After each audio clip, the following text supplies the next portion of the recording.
Mom, everyone's dad comes to drop their daughters off at school. They support them through every joy and sorrow. Why don't you ever say anything about mine? Ishita, a 10th grade student, asked her divorced mother. Why are you saying such things today? Neelam replied, her voice heavy with pain. I drop you off at school every morning, don't I? I've always stood by your side. Then why are you asking about your father? Neelam was a teacher at a private school. She had been married for only 5 years and had a 3-year-old daughter when she got divorced. Her husband, Naveen, was a wealthy businessman. Money was never an issue, but being the only son of indigent parents, he had grown spoiled. Neelam came from a middle-class, educated family.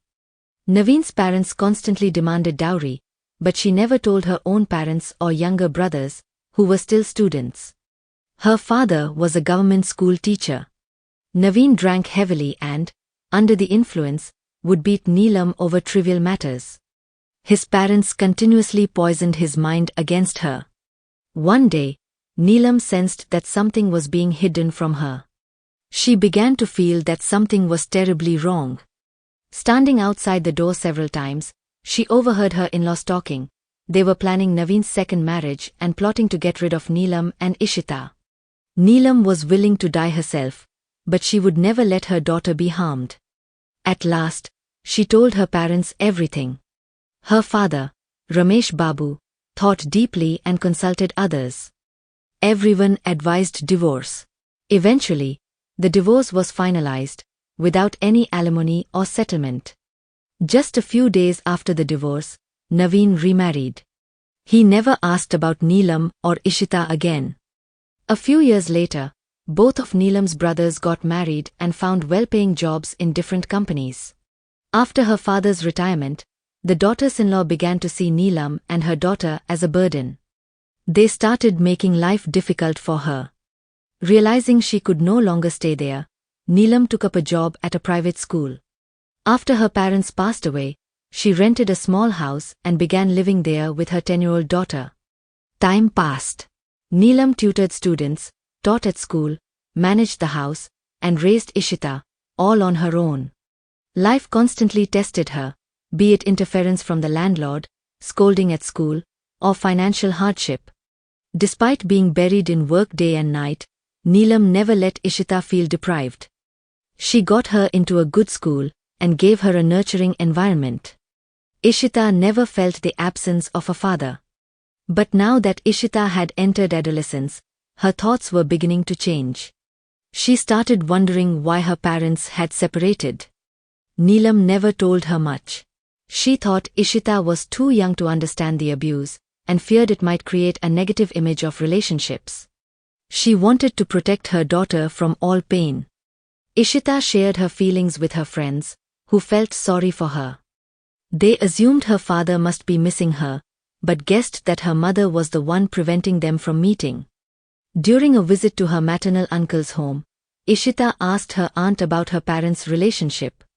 Her aunts had always been jealous of Ishita's upbringing, surprised that Neelam had given her daughter a better education than their own children. Neelam had always been a thorn in their eyes. So when Ishita asked who was truly at fault in the divorce, her aunts took the opportunity. I never met your father, the elder aunt said, but neighbors used to say that Neelam Didi's husband was a very rich man. She left him just because of her ego. That's right, who gets divorced over small issues, added the younger aunt.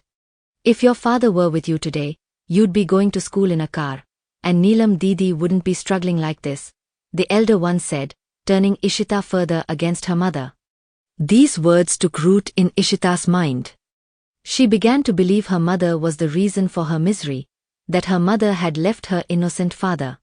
Slowly, she began to resent Neelam. Neelam noticed Ishita's changing behavior. She would argue over the smallest things. One day, Neelam sat her down and asked what was wrong. You left my father, Ishita said. If I had been with him, I might have had a good life like my friends. Neelam tried to explain, but her words made no difference. Finally, she asked. What do you want? Give me Papa's phone number. I'll handle everything myself, Ishita replied. Neelam, unable to resist her grown daughter's demand, found an old number in her diary and said, "This is all I have." At school, Ishita told her friends everything. They encouraged her to call. One friend dialed the number on her phone and handed it to Ishita. "Hello," Ishita said. "Hello, who's this?" came the reply. "Papa." "It's me, Ishita, your daughter." Ishita imagined her father would be overwhelmed with emotion, that he'd express a longing to meet her, maybe even take her home. But the voice on the other end replied, "Ishita? I don't think I know anyone by that name." Thinking he might have forgotten her childhood name, she asked calmly, "Your name is Naveen Mishra, right?" "Yes, that's my name," he answered seriously. "Your first wife was Neelam. I'm her daughter," she said clearly. "What do you want, Ishita?" he asked bluntly. Shocked, Ishita didn't respond. "What is it? Do you want money?" he asked again. "Papa, I want to meet you," Ishita said softly.